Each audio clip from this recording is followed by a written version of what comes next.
Hello and welcome to Everyone Dies. Alcohol use is common, but what many people don't realize is how dramatically the science about alcohol-related disease has evolved. In this episode of Everyone Dies, we look at alcohol consumption and its potential effect on your health. So relax and settle in for our podcast about serious illness, dying, death, and bereavement. Because even though everyone dies, no one has to face it unprepared. I'm Marianne Matzo, a nurse practitioner, and I use my experience from working as a nurse for 47 years to help answer your questions about what happens at the end of life. And I'm Charlie Navarrete, an actor in New York City, and here to offer an every-person viewpoint to our podcast. We're both here because we believe that the more you know, the better prepared you will be to make difficult life-altering decisions. And please remember, this podcast does not provide medical nor legal advice. Please listen to the complete disclosure at the end of the recording. In the first half, Charlie reports on alcohol use and the risk of dementia and has our recipe of the week. In the second half, we're exploring the effects of alcohol and health. In the third half, Charlie has a new dietary guidelines about alcohol consumption. So, hi, what's new? What's going on? Hey, have you been to that underground subway station where Mamdani was sworn in? You know, I cannot. Okay, that is off limits, Marianne. People cannot just go there. And please remember, folks, if you're in New York and you're there, okay, so it's the number 6 subway, and you go down the very last stop, which is by the Brooklyn Bridge, you're down there. I do not want to hear about any of you folks not getting off the subway. The subway will then continue and make a loop. And in that loop, what Marianne was talking about, that great, spectacular subway station from 100-something years ago. It was like the original one, right? Yes. Yeah. Yeah. So you can stay on the train and see it? I'm not saying that, but yes, you can. Now, usually the conductor will not go up and down the track to make sure everyone is off the subway. So you might not be able to make that trip. But if no one goes to check all the cars, yeah, stay on there.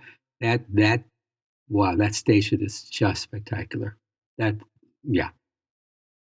I saw pictures and I thought, why do they just keep that off limits? Is it dangerous? Like, is it not maintained? Oh, I see. Why is it off limit? Originally, okay, so subway cars now, there are 10 cars. And this is what I don't understand. It's off limits because there's something about the curvature when this thing was built over 100 years ago that the new cars can't handle. But then my question always is, what do you mean it can't handle it? It goes down there, it goes around that spectacular station, and then to the other side, which then, goes back uptown. So I don't understand. But that subway station, that one with this, that spectacular station, it's just closed. It's not something you can. It's not part of the trip. I don't know why. But yeah, it has been closed for years. But it is spectacular. Was it you who sent me a picture of it, Marianne? Well, yeah, I saw the article about his his swearing in. Right, yeah. And I said, geez, Louise, that's beautiful. Oh, yeah. Listen, that chandelier, that is a crystal chandelier. Really? Oh, yeah. Yep. I don't know. Maybe if you could, throw it up, maybe we can send it out to folks. But it is, yeah, it's just spectacular. There's no other word for it, that station. Yeah. And do they do tours in there? No. Well, yeah, no, wait, that's not true. There is something called, I just signed up to become a member. Open House New York, where once a year in October, all these, buildings and sometimes private homes that are off limits for a weekend, you can go into all these places that are normally you cannot see. But as a member, yes, you can go to more places throughout the year. So I'm sure I will at some point actually be able to go down there. I mean, it'll be a group thing, but yeah, it's called Open House New York. Well, when you know mhm. when that is, let me know. Maybe I'll come. Oh, all right. Okay. You know, Yeah. I love things like that. Yes. Um, Old, decrepit things. yeah, and I know that Charlie. I noticed there was like a dot dot dot Charlie there. What the hell is that about? Um, I can't imagine. no. Yeah, it's nuts. Even in the time, I wasn't born and raised here, but I've been here now most of my life. It has changed so much. Just a lot of the great old spectacular, buildings are gone now. But there's still enough underground stuff, just different things that still exist. So once in a while, I'm privy to go into some place that I really shouldn't be. But it's all about who you know. So there we are. Isn't that the truth? I, It's the yes, truth. yeah. And with that, for our first half, in September of 2025, the British Medical Journal published a study about alcohol use and the risk for dementia. The participants were 560,000 people from the USA and UK, with the researchers documenting dementia diagnosis by looking at health records and genetic studies. The findings indicate that scientific studies about alcohol and health were lacking. But first, a note about research study design. Scientific studies begin with what is known in published literature, called literature reviews, progress to talking to people, interviews, observational studies. Researchers observe subjects without assigning them to a control, no intervention, and then large experimental studies. Countless observational studies have suggested that alcohol protects the heart, the brain, and even leads to a longer lifespan. Then we were told the earlier studies may have produced false results because drinkers were compared to, one, non drinkers who had often stopped drinking because of health problems, doctor's advice, or being started on medications that interfere with alcohol consumption, and two, moderate drinkers who often tended to be of higher socioeconomic status and had healthier lifestyle practices. When analyses were redone or new studies conducted, alcohol was linked to higher risks for high blood pressure, heart disease, stroke, atrial fibrillation, heart failure, and many other forms of cardiovascular disease, as well as accidents, trauma, cirrhosis, several forms of cancer, for example, gastrointestinal and breast cancer, and shortened lifespans. So, back to the British Medical Journal study. In addition to seeing a higher risk for dementia with higher alcohol intake, they used an analytic technique that evaluated gene variations strongly related to alcohol consumption, which showed an increase in dementia risk with the genetic traits linked to alcohol intake. There was no evidence that moderate drinking protected against dementia. The findings suggested that drinking any amount of alcohol seemed to increase dementia risk on a population level. The researchers also found that people who develop dementia typically drink less in the years leading to their diagnosis, suggesting reverse causation, meaning cognitive decline may lead to less alcohol intake, and that lower intake is what previous researchers interpreted as a protective association seen with alcohol. These findings are important for us to know.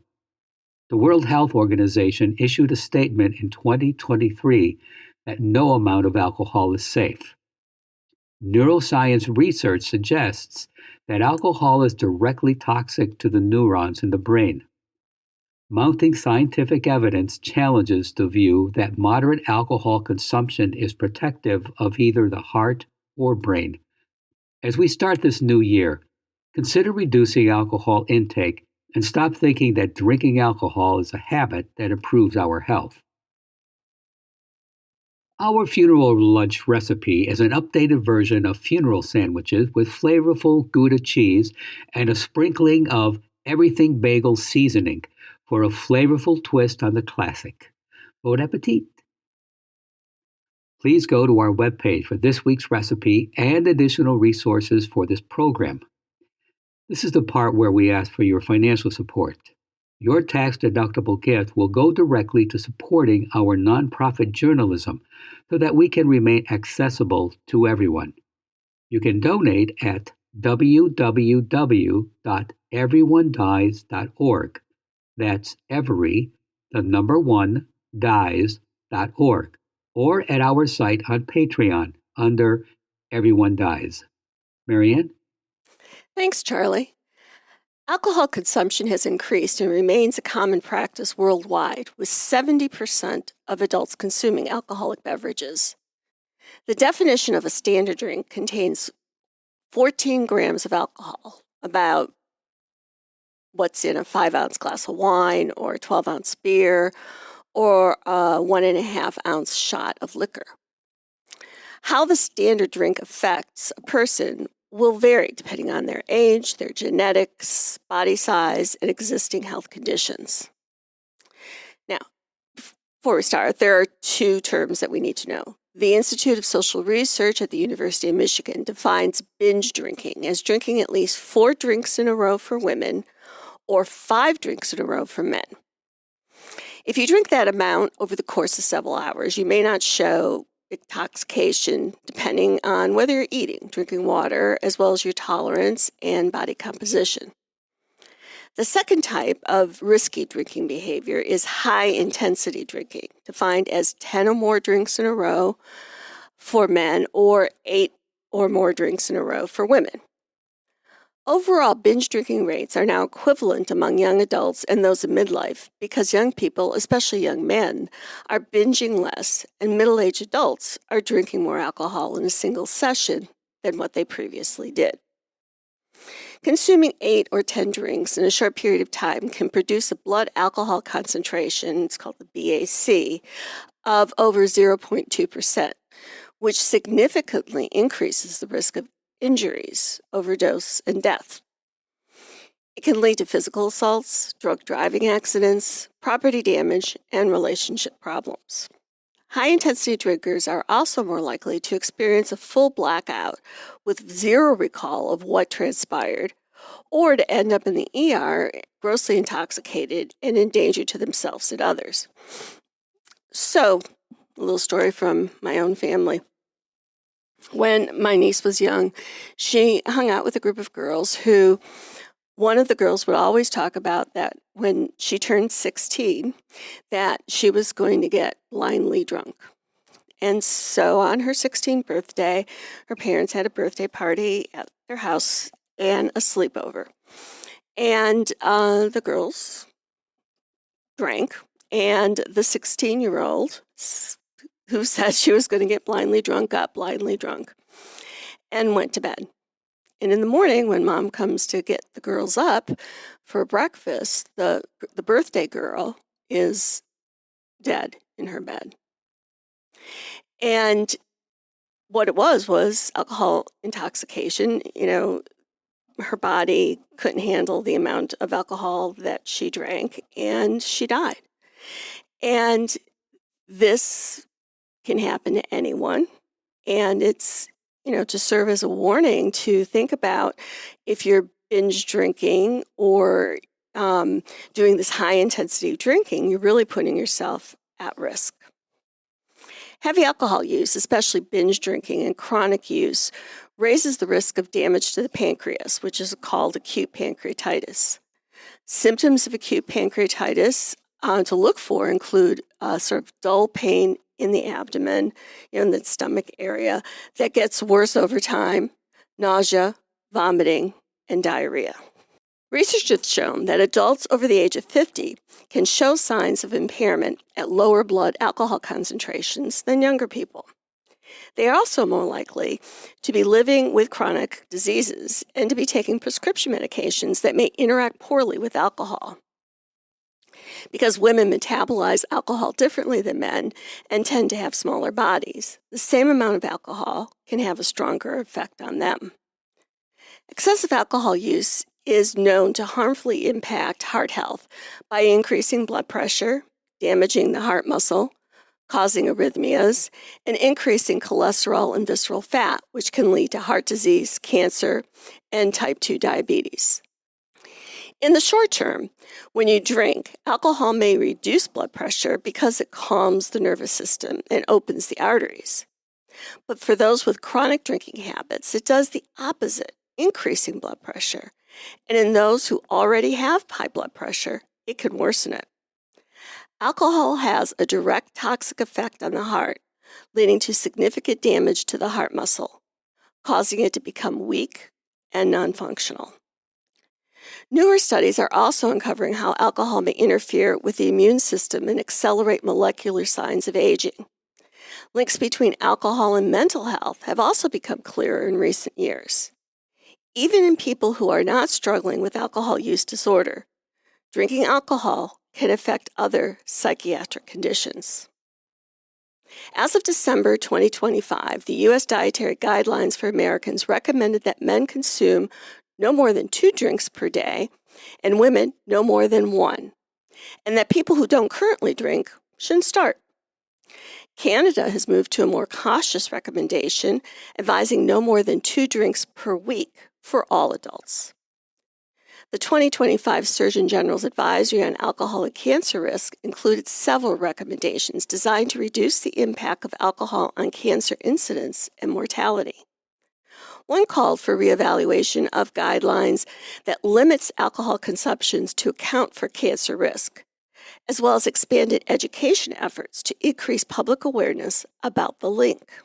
The U.S. Surgeon General Murthy said that alcohol is a well-established preventable cause of cancer, responsible for about 100,000 cancer diagnoses and 20,000 cancer deaths annually in the United States, which is greater than the 13,500 alcohol-associated traffic crash fatalities per year in the U.S. And yet, most Americans are unaware of this risk. Alcohol consumption is the 3rd leading preventable cause of cancer death in the United States, behind only tobacco and obesity. There is a well-established link between alcohol consumption and the risk for at least 7 types of cancers, which are breast, colorectal, esophageal, liver, oral cavity, pharynx, and larynx. About 25% of those cancer diagnoses occurred among people who drank 2 or less alcohol drinks per day. Drinking 4 or more drinks a day is linked to cancers of the liver, stomach, gallbladder, and pancreas. Researchers documented that the risk a woman would develop any alcohol-related cancer during her lifetime increases from about 16.5% for those who consume less than 1 drink per day to 19% for those who consume 1 drink per day on average, and 21.8% for those who consume 2 drinks per day on average. For men, cancer increases from about 10% for those who drink less than 1 drink per week on average to approximately 11.4% who drink 1 per day to about 13.1% for those who drink 2 drinks per day on average. Alcohol is a leading preventable cause of cancer, but only 40% of American adults recognize alcohol as a cancer risk. But even what we think of as light or moderate drinking, which is usually up to 1 drink per day, increases the risk of some cancers, like those of the mouth, the pharynx, which is the back of your throat, and the breast. Surgeon General Murthy called for updating the labels on alcohol to include warnings about heightened risk of breast cancer, colon cancer, and at least 5 other malignancies now linked by scientific studies to alcohol consumption. You might be wondering why drinking alcohol has such an impact on cancer risk. Alcohol is a toxic substance which has been classified as a Class 1 carcinogen by the International Agency on Research on Cancer. Based on evidence from biological studies, ethanol, which is in all alcoholic beverages, causes cancer specifically in 4 ways. 1, in the body, alcohol breaks down into acetaldehyde, which is a metabolite that binds to DNA and damages it. This can cause a cell to grow uncontrollably, leading to cancer. 2, alcohol generates reactive oxygen species that can lead to inflammation and damage DNA, fats, or proteins in the body. Drinking alcohol when you have a poor diet and exercise habits can further raise the risk of becoming overweight or developing obesity, another disease associated with cancer. 3, it alters levels of estrogen and other hormones, potentially contributing to breast cancer development.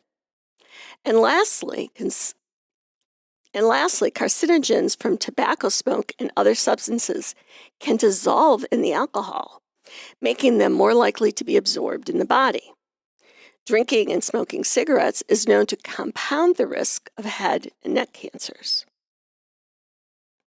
The alcohol industry has spent decades on a growth strategy of convincing people that drinking was glamorous and healthy. But the world's biggest alcohol producers are facing climbing financial and structural challenges, exposing deep cracks in those long-published marketing strategies. There's a growing cultural shift toward mindful drinking or not drinking. Younger generations are drinking less, and non-alcoholic beverages are becoming more popular. As a result, the alcohol industry is experiencing a slump in sales.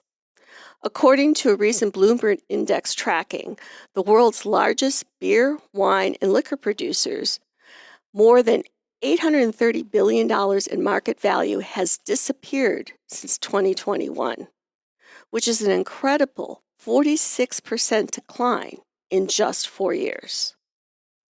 This market value change may help to account for why the final version of the Alcohol Intake and Health Study, led by the Substance Abuse and Mental Health Services Administration, will not be published by the current federal government administration, despite several years of taxpayer-funded work.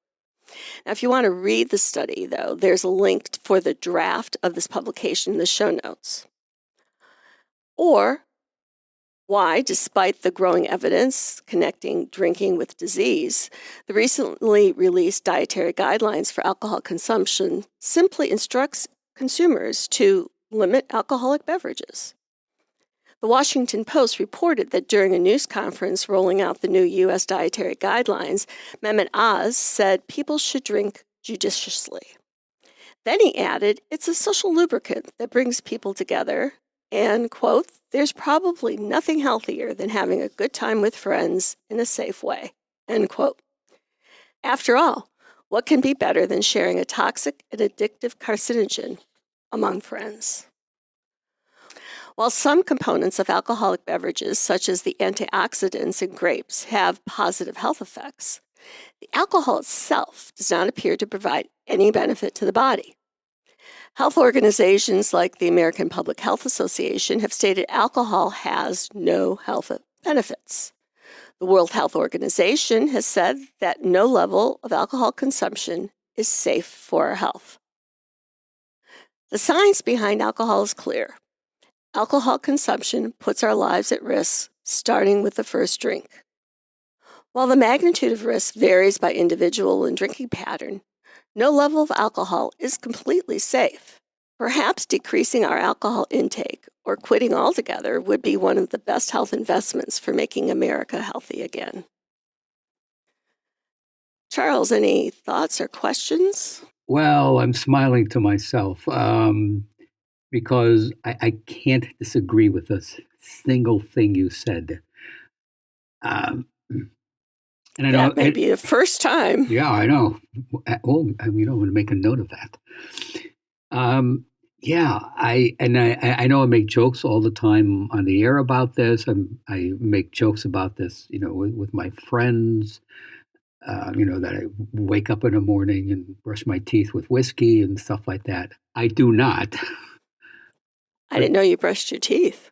Yeah, just something I took up just is my New Year's resolution. So there we are. We'll see how long that lasts. Mm-hmm. Um, but yeah, I mean, I can't disagree with anything you say. It's and I know when you did the first part of this presentation, the week before, I said everything in moderation. I still agree with that, but the thing of it is, that's me. I don't sit down anymore and have drink the amount that I used to. I mean, I still enjoy a drink, but it's yeah. But in the back of my mind now, I know. And again, I don't have any great desire to have more than one and sometimes two drinks nowadays, but I don't do it every day. Um, and it's funny sometimes just hanging out with friends. They're used to this now. Where I mean, sometimes I will order, let's say, oh shoot, a tonic water and just a tonic water, no gin in it, or sometimes I don't know, a cup of coffee or a tea, and they're used to it now. But when they started to see me do that, it's like, oh my God, Charlie, what's wrong? And it's nothing. I just didn't feel like having it. Um, I didn't feel like drinking a drink, and that's okay too. And and while yeah, it's taken a real hit to the you know alcohol industry. Yeah, you and I grew up in a time when it was still like remember the TV series Mad Men, and it was just Well, we didn't. We were adults during Mad Men. right. But the thing of it was, you still just knock drinks back like it was nothing. I remember doing this, when um, we were at the University of Michigan working on the psych ward. It was just so common. Um, Well, to go out for drinks after, yeah. yeah, and we didn't do it every day, but yeah, when we went out, we just went to town. I don't know, and it's just not appealing anymore. And the biggest reason now, I mean, for me, and I hope for most people listening, is yeah, what you said, is what it does to your body. Um, so, well, yeah, I mean, just thank you for all those insights. You just got to look after yourself. You got to look after your body. You have one finite body, and that's it. And we're here to, not only talk about serious illness, dying, death, and bereavement, but I think also that if there's steps that you can take to prevent a earlier death than what you maybe might have genetically been inclined to, let's consider whether or not we want to do things to shorten that. Yes, and I, excuse me, and I've said, 4 years, and I don't say it anymore. Um, I'm okay if eating whatever I want, drinking whatever I want, and fill in the rest with whatever I want. And I don't feel that way anymore. And I stopped feeling that way, several years ago now. Um, yeah, I enjoy being here. And when it's time to shuffle off that mortal coil, I hope I do it in my sleep. Recently, just in the past like 2.5 months now, two of my closest friends died. One did die peacefully in his sleep. The other one supposedly died peacefully in his sleep. I'm not sure, but I mean, he did at the very end. He did go quickly. Um, okay, so with that, for our third half, the federal government began issuing dietary guidelines in 1980, telling Americans to limit themselves to one or two standard alcoholic drinks a day. Over time, the official advice changed to no more than two drinks a day for men and no more than one for women. In mid January, the guidelines were updated to say that people should consume less alcohol for better overall health and limit alcohol beverages, but without a definition of what that means. The guidelines also no longer warn that alcohol may heighten the risk of breast cancer and other malignancies. These new recommendations come at a key time for the alcohol industry, which is experiencing a slump in sales. The new guidance advises Americans who are pregnant, struggle with alcohol use disorder, or take medications that interact with alcohol to avoid drinking altogether. The guidelines also warned people with alcoholism in the family to be mindful of alcohol consumption and associated addictive behaviors. The guidelines no longer include a warning that was in the last set issued in 2020 that even moderate drinking may increase the risk of cancer and some forms of cardiovascular disease, as well as the overall risk of dying. There is a consensus among researchers who study alcohol and health that the relationship between alcohol and health risks is a dose-response relationship, meaning that the more we drink, the greater the health risk, and that the health risks start even at low levels of alcohol consumption. While the supposed benefits of moderate drinking regarding heart disease have been a subject of heated argument, there is no debate about either the health risks or social risks of heavy drinking, which have been linked to liver disease, alcohol use disorder, violent behavior, and accidents. Some experts have supported the idea that there is no safe level of drinking, and that risks begin with the first sip. The World Health Organization, along with health authorities in many parts of the world, have been encouraging people to drink less, quit drinking altogether, or aim for 2 to 3 alcohol-free days each week. And with that thought in mind, ladies and gentlemen, please stay tuned for the continuing saga of Everyone Dies, and thank you for listening. You can find more episodes from our series on Spotify, Apple Podcasts, or your favorite podcast app. Follow and subscribe to the show. Share it with someone who needs a little hope today. This is Charlie Navarrete, and from advice columnist Ann Landers, people who drink to drown their sorrows should be told that sorrow knows how to swim. And I'm Marianne Matzo, and we'll see you next week. Remember, every day is a gift. This podcast does not provide medical advice.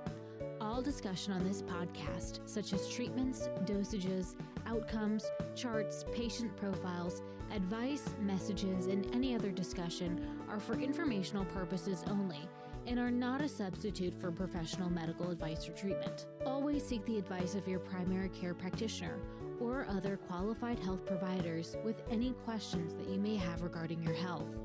Never disregard professional medical advice or delay in seeking it because of something you have heard from this podcast. If you think you may have a medical emergency, call your doctor or 911 immediately. Everyone Dies does not recommend or endorse any specific tests, practitioners, products, procedures, opinions, or other information that may be mentioned in this podcast. Reliance on any information provided in this podcast by persons appearing on this podcast at the invitation of Everyone Dies or by other members is solely at your own risk.